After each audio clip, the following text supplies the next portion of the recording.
So Mike Rappaport, Ilya Soman, and then Stephen Sachs.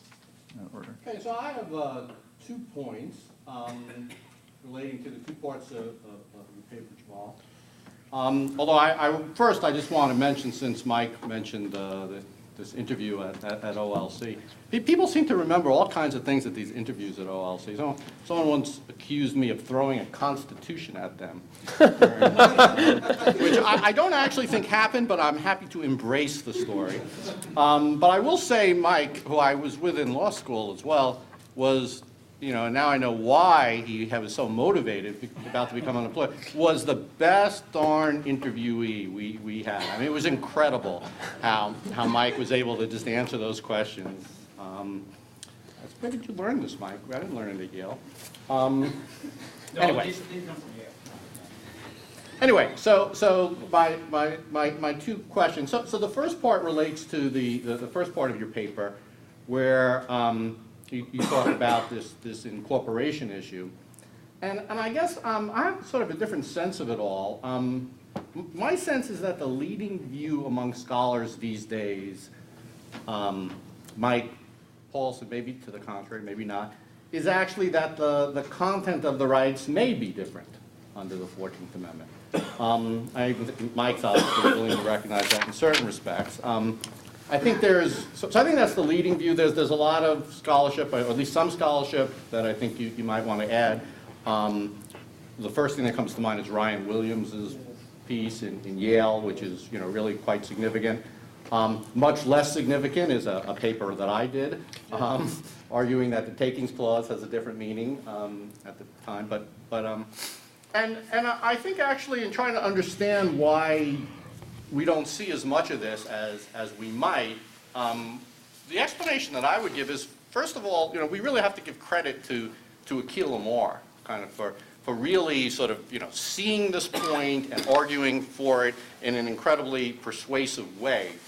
But that only happened in the 1990s, right? So it took some time for people to kind of digest it and figure out that whether they agreed with it or not. So the scholarly process sort of moves slowly.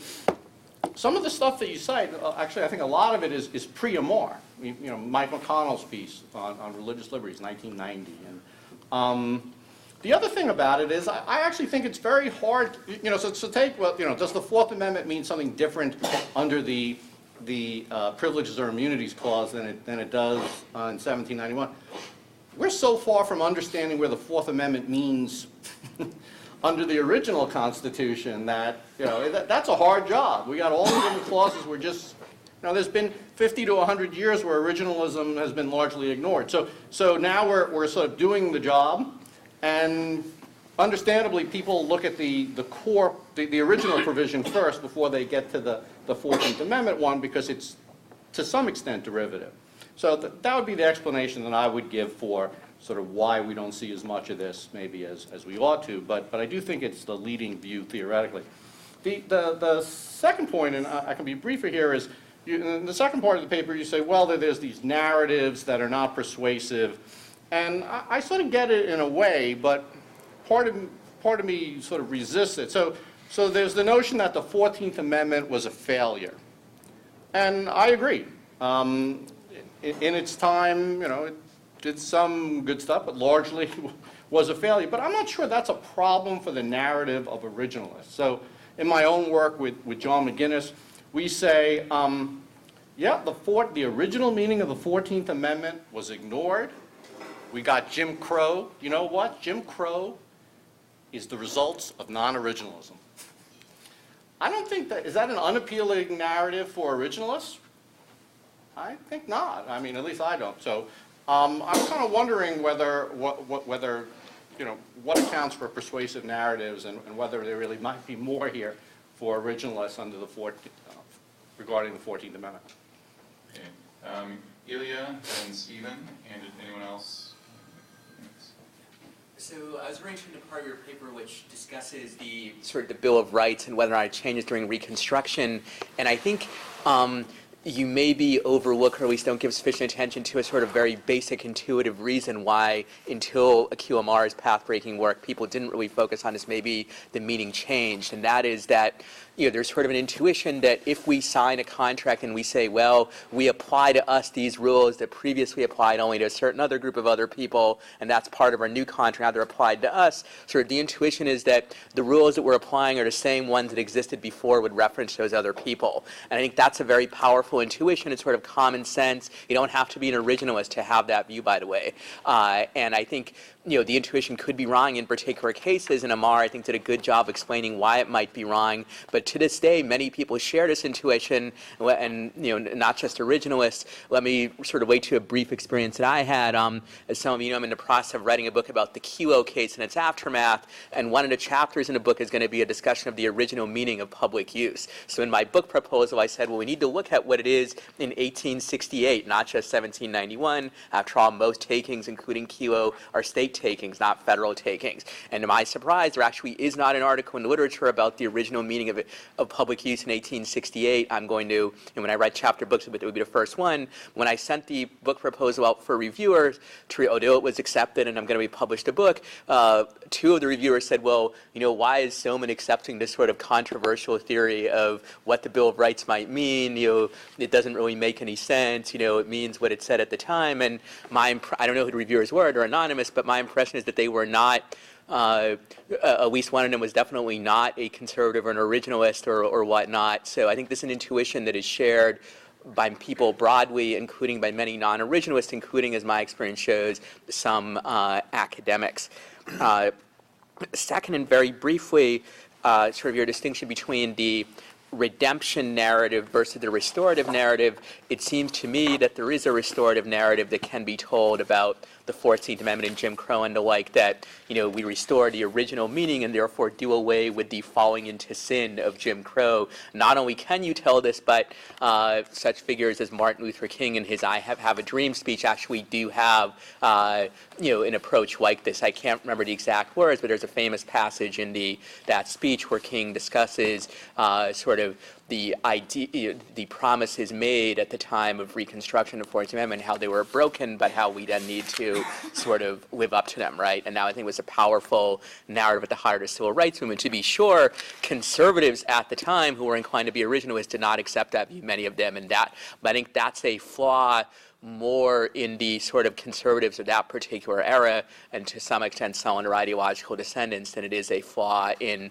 it is a statement that originalism, you can't have sort of a restorative narrative that fits very well with that particular issue.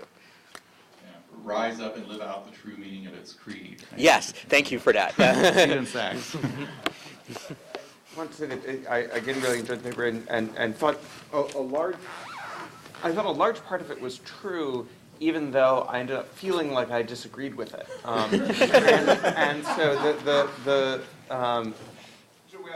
so I think, for instance, your point on sort of the narratives, I think, is sort of 75% right in that, and as Ilya pointed out, like in part, there's largely a generational shift.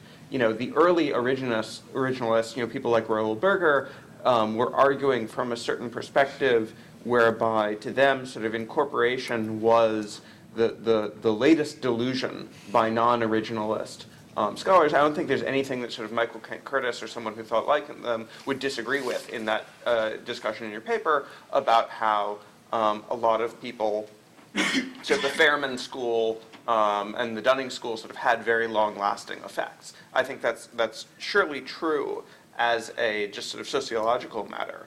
And I think that, moreover, I think you're probably right that the fact that the 14th Amendment deals in abstract principles was a reason why people who were coming out of that school were less likely to sort of seize hold of it and adopt that as a focus of their efforts. But I want to point out that there's another explanation that might persist to the present day, which is just that 14th Amendment is really hard.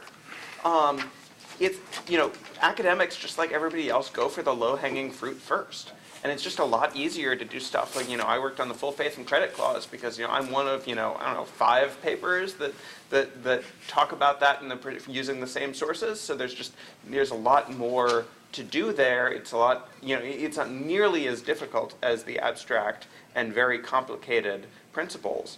And in particular, the fact that it was a failure at the time makes it even harder because the abstract principles are not cashed out by facts on the ground. Instead, what you had was, essentially a campaign of massive resistance, from the Supreme Court on down.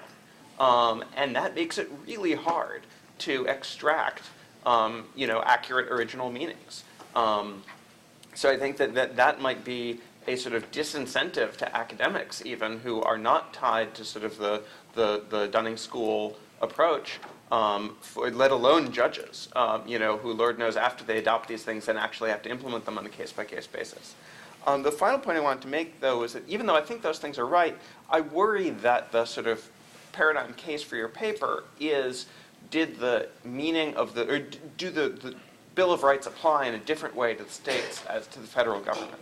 Because it seems to me there's a tension between the assumption that they must have and the later discussion of the distinction of, framework originalism, or, the difference between meaning and original expected application, or you could call it the sense reference problem. But you could think of ways in which sure, some things come in as privileges and immunities and other things don't. That's why it's only the first 8 amendments, and not the 10th. That's why it's, maybe, Justice Thomas has speculated on whether the Establishment Clause comes in because maybe that was a federalism provision too. Things that were not privileges and immunities don't come in. But you might also think of it the way Ilya described in part as sort of an incorporation by reference, that when we say the privileges and immunities, well, what it is to be a privilege and immunity, we look to 1868 to answer. But what those privileges and immunities actually were might be determined by facts external to the text, and that might be the rights you actually have under the Constitution vis-a-vis the federal government, which might then require reference to 1791.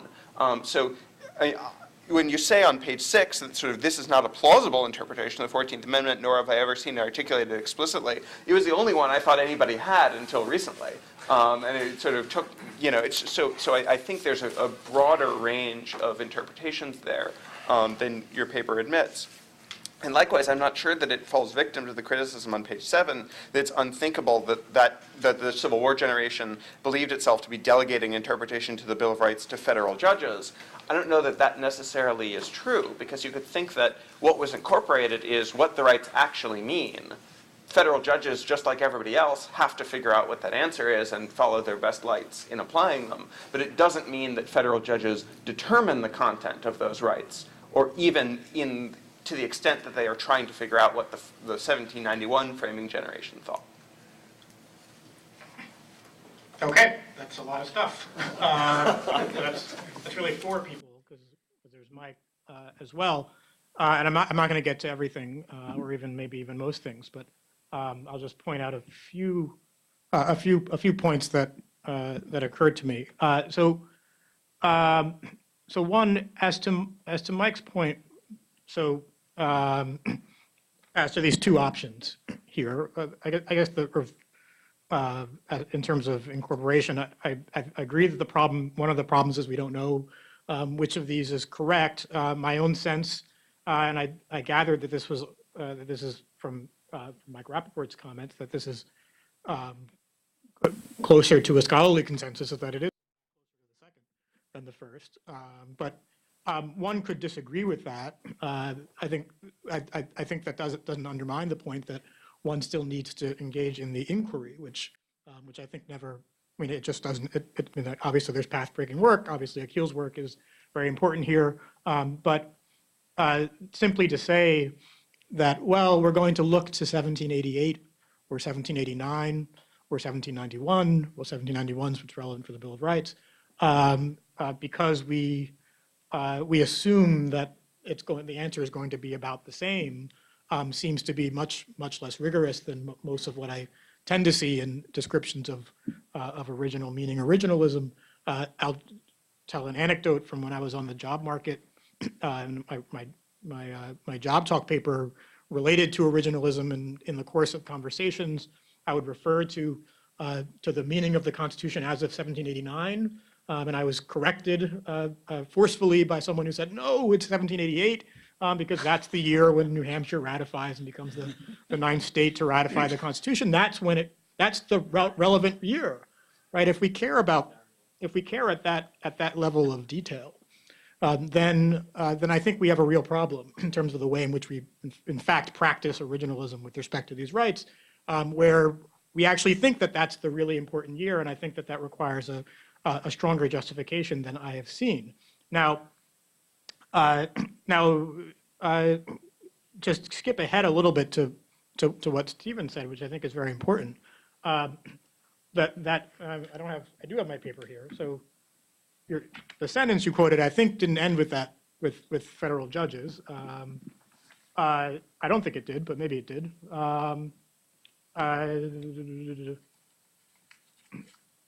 It is unthinkable that that generation believed itself to be delegating interpretation of the Bill of Rights as applied to states to federal judges to determine how 18th century Americans would have understood its protections, which did not at the time apply to the states.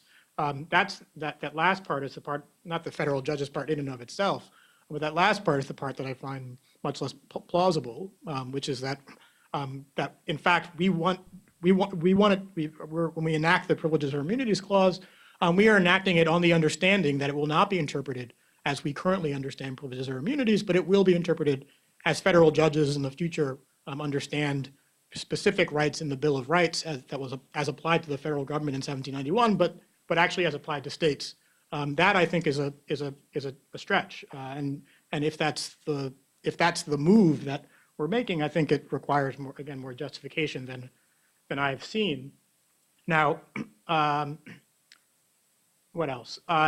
So the fact that it's very hard, I agree, and I think that that is surely part of the answer here, and maybe a big part of the answer is.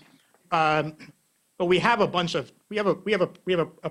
practice that seems intuitive, as Ilya says, that seems intuitive, that seems to make sense, that is consistent in a lot of ways with the way that judges, because of the way in which incorporation works its way into doctrine, that judges are going to be reasoning in this way. And so we're going to provide some source material, right? Academics are going to support the judicial enterprise. And so the questions that come up are the way they're going to be resolved in practice is not in this sort of pure way that I'm suggesting, but in a less pure way, in an adulterated way that sort of has a hybrid sense in which it refers to 1791, but it's essentially a kind of legal fiction that we're going to apply those exact same original understanding to the states. And I think that precisely because the things that we tend to write about, the pressures exerted on academics to write things, are motivated by the pressures of adjudication.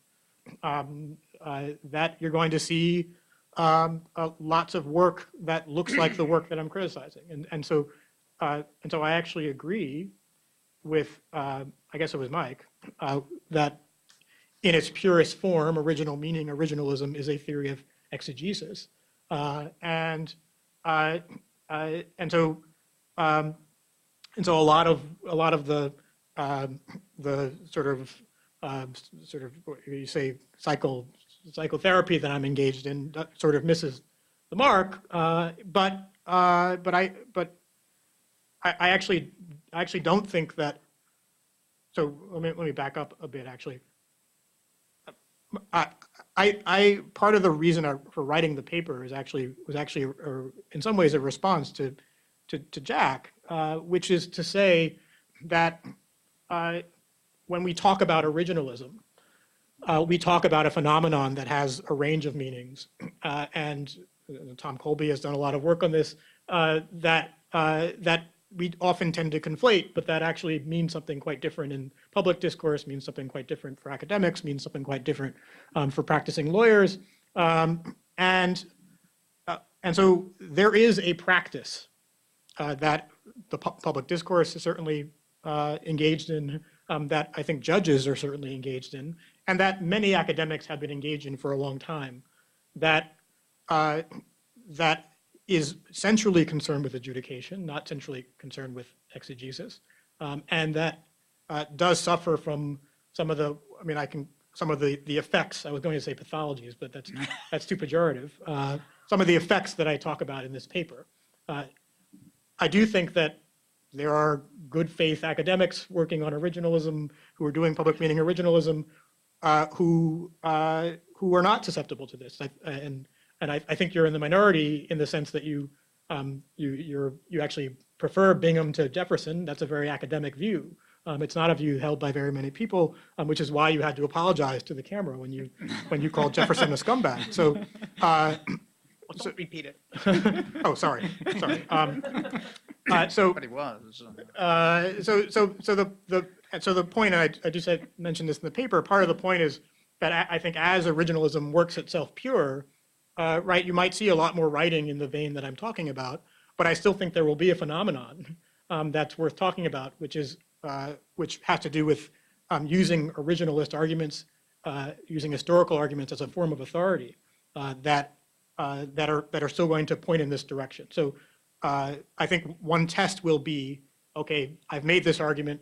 There are lots of people writing about the 14th Amendment today, hopefully lots more in the future. 15, 20 years from now, do we see originalist judges actually making these moves? Do we see public discourse actually making these moves, or do they stay really stubborn? And if they stay really stubborn, then I think I've still identified something relevant.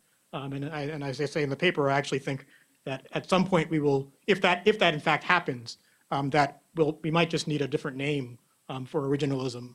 Maybe we'll go back to strict constructionism or one of these other terms that's meaningless. But I think it's capturing a phenomenon that is important, that exists in the world, and that academics are maybe doing something else. Okay. I just have to say, I would infinitely rather teach at the John Bingham School of Law than the Thomas Jefferson School of Law. But it wasn't up to me to name it. I'm a big admirer of Jacob Howard from my home state of Michigan, too. I've always liked him.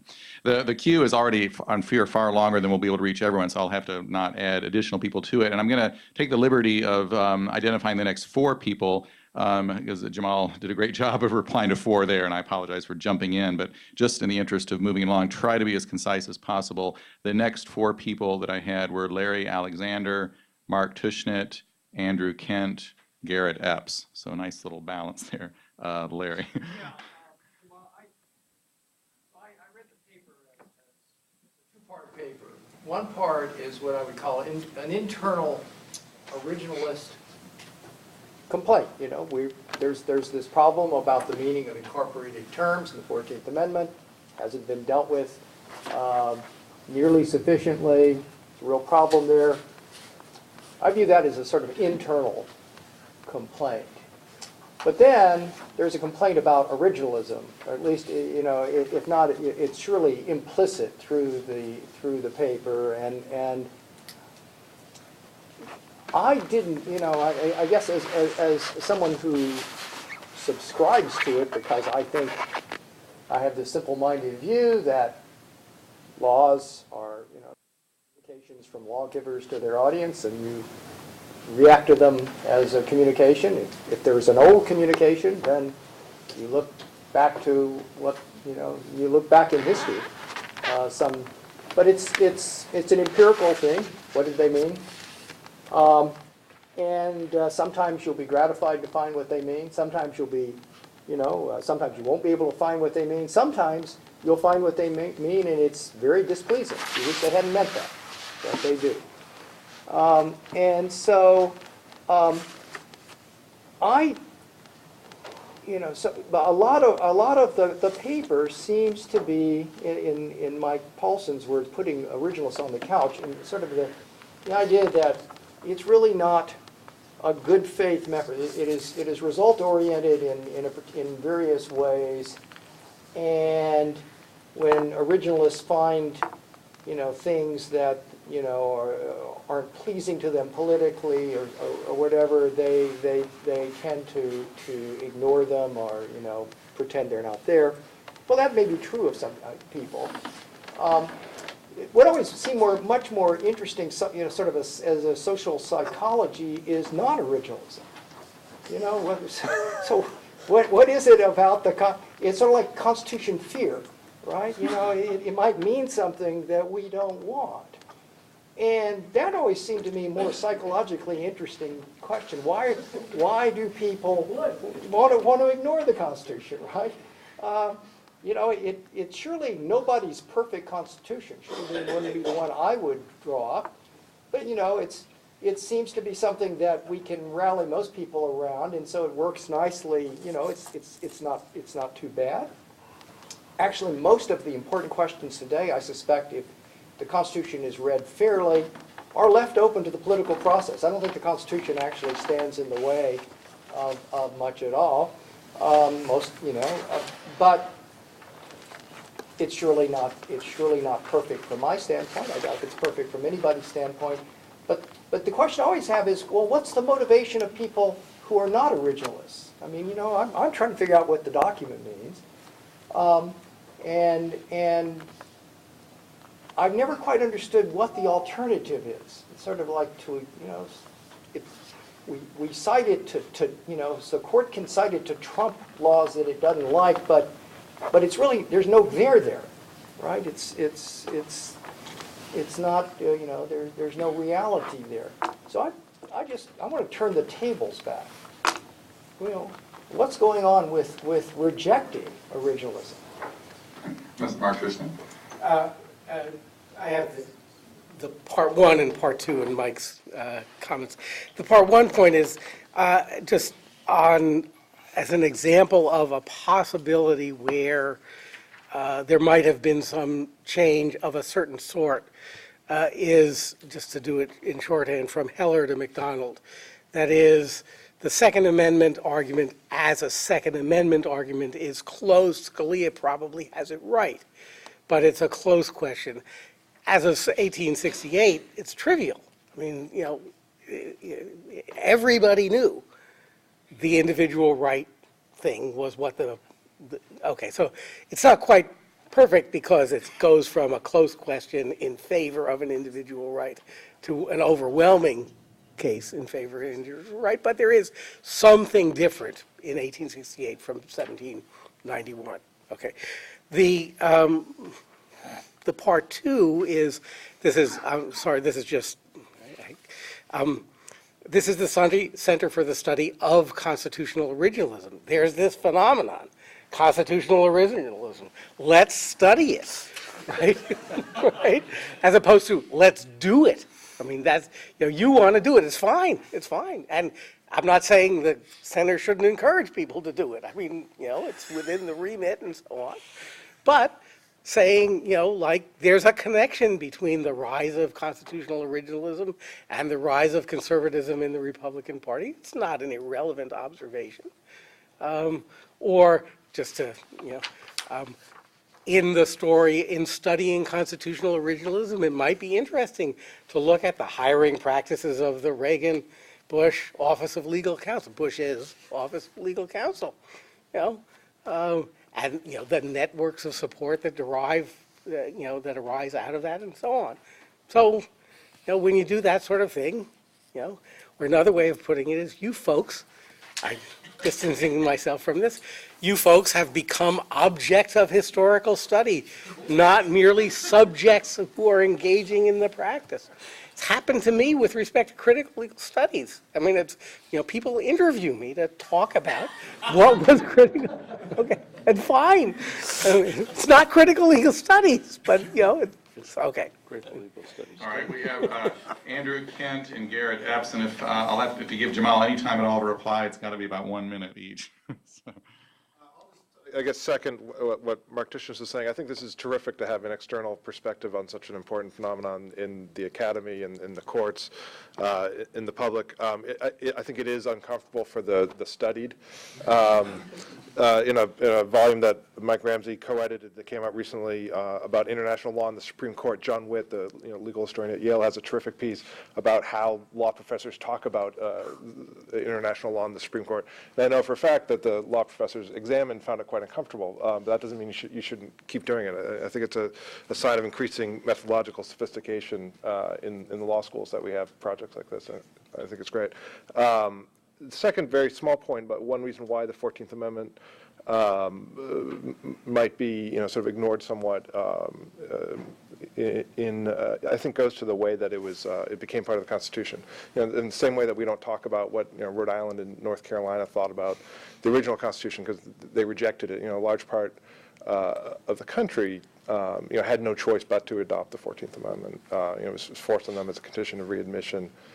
Essentially because of military reconstruction. And so, to the extent that originalism is kind of looking for, broadly shared, public understandings, a lot of the country just didn't accept the 14th Amendment, but had no choice but to take it. And so that, might be, I'm not saying this is an overwhelmingly important reason, but in addition to lots of the other things that you mentioned, that might be another reason why it's not studied as much by originalists. Karen. Yeah, I'll just say very quickly, again, I completely agree with the idea that studying originalism and trying to figure out why it falls short of, and very often I think it's not very good at addressing post-1789 events generally, is worthwhile. I do think that there is more 14th Amendment originalism than your paper gives the professoriate credit for. And ironically, a lot of or maybe it's not ironic, maybe there's some causal connection, but a lot of what has really been very hot 14th Amendment originalism in the recent years concerns a provision that I would argue was not a failure, succeeded almost right away, and that's the Citizenship Clause. And that is not only being debated in law review articles that I think would be worth looking at for you, but the rubber's meeting the road in legislatures and city councils. I've been involved in standing up and talking to state senators and mayors and so forth who say, well, clearly the original intent of the Citizenship Clause was X. So I would think your paper would be bigger, and I think it's interesting to think about the fact that the Citizenship Clause did have a different kind of impact than the other parts of Section 1, and think you might want to take a look at that. So I'm afraid I'll have to give you a few minutes to reply. We haven't been giving you enough chance, but see if you can sum up. So I'll say just a couple of things. One, in response to Larry, just one thing I would say is that the suggestion of the paper is not that what's happening is result-oriented or political in a narrow sense. The suggestion is that the sources of authority have different stakes, and for reasons that are, in fact, I think external to originalists themselves. The stakes of the 14th Amendment interpretation are very different than the stakes of founding era interpretation. And in fact, I think this is not just a problem for originalists. I think it's a problem for people who are not originalists as well. But I think the stakes are higher for originalists because originalists claim that the normative claim is that there's a transparent, stepwise, more objective form of interpretation, and so if an inconsistency is identified, it's a bigger problem for people who pride themselves in consistency. Just to a brief point on Mark and McDonald and Heller, which I do mention in the paper, which I think is actually in some ways a doctrinal exception to a lot of what I've said, because the analysis in McDonald is very much focused on the understanding of the right as of the 1860s, not as of Heller. Now that's forced by the dissent, which sort of upsets what had been a fairly settled consensus as to whether incorporation can be really divided in this way. It's a doctrinal matter. So in some ways that it ends up, McDonald ends up being an odd case that on liberal for principles should have been a very easy case. But I guess that does go back to the notion that at least some of what's going on is political.